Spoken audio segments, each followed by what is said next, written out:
Thank you for joining me once again. This is my update regarding the critical, unbearable situation and condition in Ukraine, especially in the Pokrovsk city and the Kupiansk city of Ukraine. The situation in both cities are unbearable. The forces fighting there are living in hell, basically. And we have the man in question that started all of this out of Ukraine. Zelensky had been out of Ukraine for the last week and a half, and he would not be returning back to Ukraine anytime soon. I told you that every time this guy goes look for trouble, they take him out of the country and leave the ordinary Ukrainian people to suffer for an offense they know nothing about. That is a topic for another day. Let me continue with the situation for today, the 27th of October 2025. Zelensky made a very interesting, bold statement today for the first time in 4 years. Well, not actually the first time in 4 years, because we heard Zelensky call for this ceasefire every single time. But today, it was different. Zelensky actually made a statement that Ukraine and the EU would come up with a ceasefire plan as soon as possible, urgently, between the next 7 to 10 days. And he said he knows Vladimir Putin would not accept it. Let me get this straight. So this guy is saying himself and his masters in Europe are preparing a ceasefire plan to tender to Vladimir Putin, but yet, and then he knows Vladimir Putin would not accept it, which means it is a waste of time, right? There's a point I'm trying to make. Stay with me. Now, can somebody just tell me, please, am I losing my mind, or am I beginning to go crazy? Or, I don't understand. Why is this man called Zelensky and his masters in Europe, why are they begging for ceasefire when they should be pushing for and asking for a peaceful settlement of this conflict? Zelensky and his masters are begging for ceasefire. Is this for... I don't understand. What is going on here? The person that is beating you down, 100%, 1,000,000%, beating you and Europe and everybody down, is telling you, let's go for peaceful settlement and end this war once and for all. That is Russia. Let's find a peaceful settlement and end this war, end this fighting, stop it once and for all. But this man that is being beaten down is going around begging for ceasefire. Can somebody please just make it make sense? For a second, make it make sense, because it doesn't make any sense, does it? Okay, what exactly is this ceasefire going to be for? What does Zelensky actually need the ceasefire for, and not peaceful settlement of the war? This is strange. I made a live stream today and I was asking, is Zelensky actually a Ukrainian citizen? Is his family? And I think the Ukrainians need to start making researches into this guy's heritage. He doesn't look like someone that is a Ukrainian, because I have a lot of Ukrainian friends and I just don't get it. I don't understand. He's begging for ceasefire. You know, I don't have to tell you. I don't have to repeat myself. I don't have to repeat all that story. You already know. This guy is begging for ceasefire, and Russia is telling you, let's go for peace settlement once and for all. We don't want ceasefire. For the last year and a half, Zelensky is still begging for ceasefire for what? Ceasefire for what exactly? Now, for more weapons to be pumped into Ukraine, right?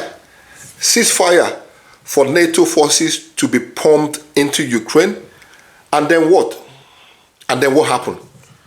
The war starts all over from the beginning, all over again, and everything that has been done will have to be undone all over again. I think we're tired of this. We don't have to see another 2-3 years of this conflict. It needs to stop. At this point, even Zelensky himself knows ceasefire is not going to happen. But, I mean, what is the point? You can hear him. He said it from the start. In his statement, those of you that follow Zelensky on Twitter and you follow the Ukrainian website, he made a statement. He said himself and the European leaders are preparing a ceasefire plan, and they're doing it very speedily in the next 7 to 10 days. But he knows Vladimir Putin would not accept it. So how does that make sense? So why are you wasting time then? What is the point? Wasting more time having your people being deleted every single day. Now, Zelensky complained, as usual, he complained about Russian onslaught on NATO and Ukrainian forces in the Pokrovsk region, which means that city is lost. Both Pokrovsk and Kupiansk is completely gone. This is a way of him telling us that city is gone. The only thing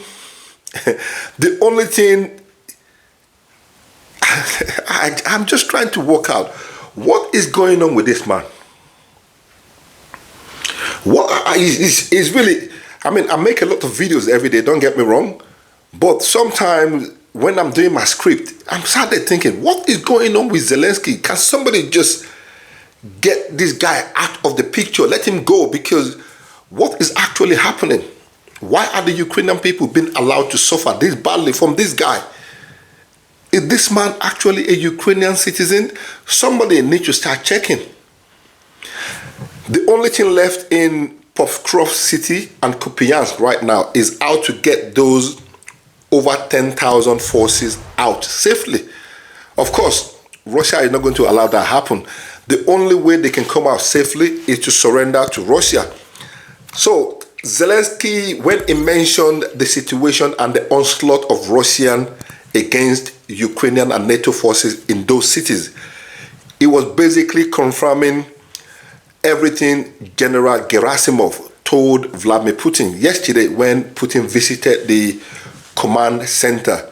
That means Ukraine had been lying to everybody. Well, not me, because I mean, I don't have to come here and force my own opinion on you. I know what I know based on history about Zelensky. When he says something, forget about it. It's always lies. So people are not saying, so Zelensky has been lying to us. Of course he has been lying. What do you expect? This is the war situation. Everybody lie. Ukraine lie, Russian lie. Fact. But the only thing with the Russian side is they give you evidence based of what they've done. If they've done 5, they'll tell you they did 10. And they'll give you evidence of 5 they did. And that is convincing. But when you come to Ukrainian side and they tell you we shot down 20 missiles out of 5 missiles, with no evidence, with nothing, you're like, you know, I mean, everybody have their own mind. You could believe whatever you believe, but the truth always prevails at the end of the day. Yesterday, General Gerasimov told Vladimir Putin that Russian forces have created 2 cordons, 2 encirclements in Pokrovsk and in Kupiansk city. Now, about 6,000 forces are encircled in the city of Pokrovsk, and in Kupiansk, about 5,000 forces are surrounded with no chance of escaping or retreating. The only way out for them to live to see another day is to surrender. That is what General Gerasimov told Vladimir Putin yesterday. Today, however, the 27th of October 2025, Russian forces, now the Russian source, the pro-Russian sources had announced that the armed forces of the Russian Federation had started destroying the encircled Ukrainian and NATO forces in Kupiansk and Pokrovsk. Situation is bad. Trust me, it is bad. Now, they were given a deadline about 4 days ago to surrender. The Russian forces used the drone to drop leaflets in both cities, encouraging the Ukrainian forces to surrender, be taken prisoners of war, treated well, and live to see another day, or refuse and remain there for the rest of their life. You know what that means, right? Today was the last deadline. Today was the deadline. They refused. The Ukrainian and NATO forces refused. And obviously, it was like the same situation in the Kursk region of Russia, when about 40 or 50,000 forces were encircled. They refused to surrender because a lot of them, about 30 to 40% of them, were NATO forces. And that is why they fought and fought up to the end, where they were deleted really badly. Then Donald Trump made a deal. You remember, all of a sudden, from 40 to 50,000 forces, one day Donald Trump just showed up on live TV at the White House and said, well, Russia had released the 1,000 forces that was encircled in Pokrovsk. I'm like, what? From 50,000 or 40,000 to 1,000. Donald Trump did a deal with Russia. Russia allowed those forces safe passage. So whichever way they went, I don't know. Maybe they went to Russia, they were taken, or they were allowed to go back to Ukraine. That I do not know. But I'm very sure some of you remember that story. From 40,000, all of a sudden they said it was just 1,000 forces. Yeah, they made a deal. But this time around, Russia have started destroying those forces, and the destruction is going to continue. They refuse to surrender. Today was the deadline, and according to the pro-Russian sources, they claimed the armed forces of Russia have started grinding those forces down. They've started destroying them in both Kupiansk and in Pokrovsk. Now, this was as promised by Russian forces because they dropped leaflet. They gave them time, but they refused to surrender.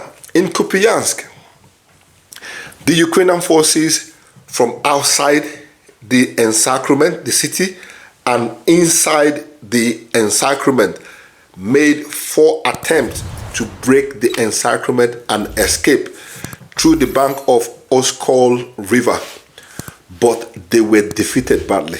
Now, when I mean defeated badly, really badly, because Russian forces showed the drones and the video as they were hitting those forces, and up to 70 Ukrainian and NATO forces were deleted in just that attempt to break the encirclement from inside and from outside. 70. This was as claimed by Russia, but we saw videos and drone videos as they were hitting those forces. Those that were walking on foot, those that were going in cars, we saw a few videos of them. This is why I said Russia always provide evidence-based story to make it look good, but in between there will be some element of lies, but they will tell you at least about 60% of the truth. This is something the Ukrainians don't do. They tell you word of mouth, and at the end of the day, you find out whatever they told you was not as they stated it. In Pokrovsk, more than 60 servicemen were also deleted today. So, oh my days. And we have the man that started. This is really depressing. Even talking about it is frustrating. We have the man that started all of this out of the country, somewhere in Europe, safe, enjoying his life. So now you see the reason why Zelensky decided to beg his European master to draft an urgent ceasefire to save the lives of those. Well, now they've deleted 100 and something today. So there's about 9,000, roughly 9,000 something left in both cities now. Those are going to be too much to lose. Now, the best of NATO forces, both mercenaries and NATO forces and Ukrainian forces, the best fighters they have, are all in those two cities, because they threw everything in that city to try to make sure Russia doesn't capture the city. But they thought the city is going to stand for at least another 6 months. It only took 2 months for Russia to get to the point where they are now. Those that managed to escape the encirclement before the cordon closed, they escaped. But the ones that were still holding on, fighting with the hope, with the belief that Zelensky is going to come back with Tomahawk missiles, they are now, it's now between them and God. How they get on is up to them and God. Is it that they surrender? Or I think eventually they will surrender, but those will be too much forces to lose. And as you know, as much as I know, Russia will want to make an example of Zelensky with both cities. Russia is not going to let none of those soldiers go free or let them walk out freely. Russia is going to make an example of Zelensky, the European leaders, and maybe, I won't say Donald Trump, because Donald Trump already said, this is not my war, in the open. But behind closed door, come on, let's go, Donald Trump. Outside, it is not my war. Donald Trump for you. Donald Trump for you. Now, who in their right mind would want to accept a ceasefire at this point when you gained all momentum? Vladimir Putin was not upside his head before when the war started. He didn't accept ceasefire. So why will he accept ceasefire now when he is at the verge of conquering NATO yet again? Of course, he would not accept that ceasefire. No matter what they do, no matter how they beg him, he would not accept it. Even if Donald Trump begged, Vladimir Putin, at this point, he would not accept. He would make sure those forces are either grinded down, deleted, or captured as prisoners of war, just to make an example of the West. Because this is going to be another immediate media victory and military victory for Russia. Zelensky is basically trying to trade with Russia to spare the lives of those forces. But like Zelensky already said from the start of this video, when he made a statement, Russia will never ever accept anything proposed by the West, especially by the European leaders. Zelensky knows this. He understands this. So that is why he said he believed Vladimir Putin would not accept whatever ceasefire they put forward. He didn't even wait for the ceasefire to be drafted yet, but he already knows, because I suppose he knows he's probably going to ask for the same thing he has been asking for in the last year and a half. During the past 24 hours, there had been a lot of videos published by pro-Russian forces showing the trapped Ukrainian forces in Pokrovsk and in Kupiansk trying to break out of the encirclement, like I said earlier. There were videos showing how Russia were hunting them and how those men are trying to escape on foot, in cars, and some on push bike. Anything to get them out of that place. But some of the footages, some of the videos that were shown were really, it was too violent. Really, really violently. And what's the word? Is it gory, or is it, I'll say not gory. Gory is when you get a bit, let me just say too violent. There's too much violence in many of the videos showing drones deleting human beings like you and me, and snipers taking people out like they were hunting for animals. Man, war is not fun. People talk about war like, it is a game of, war is not a game. War is not a game. In fact, anything that can prevent war should be taken very seriously. Before any country attempts to start war, you need to think twice. You need to think very carefully, because when once bombs start dropping, nobody would know the end of that conflict. Everybody always know the beginning of a war. Everybody always know what causes or what starts a war, but nobody ever know how it will end. The 4 attempts of those forces trying to break out of that encirclement were captured on camera. And I could tell you this, Russia defeated them badly. And Ukrainian forces from the outside are still making really non-stop attempts to break the encirclement from outside. They are throwing everything they have at this. They are bringing tanks. They are sending forces, like back-to-back forces. Every time this batch get tired, they go back, they send another one just for them to break that encirclement, for some of the forces to be able to escape the encirclement. But Russia is well prepared. Russian drones and equipment and snipers are scattered all over Pokrovsk, all over Kupiansk. Anything that moves get taken out. They even tried to escape through the Oskol River, and Russia got them. Now, ladies and gentlemen, let's go back to Zelensky. My question still is, why is this man asking for ceasefire? Why is he not asking for the end of the conflict once and for all? Have you asked yourself that question? I mean, let me talk to you, those of you that support Ukraine or that are vibing for Ukraine. Have you actually asked yourself why that man is not calling for an end of the war? Why is he asking for ceasefire?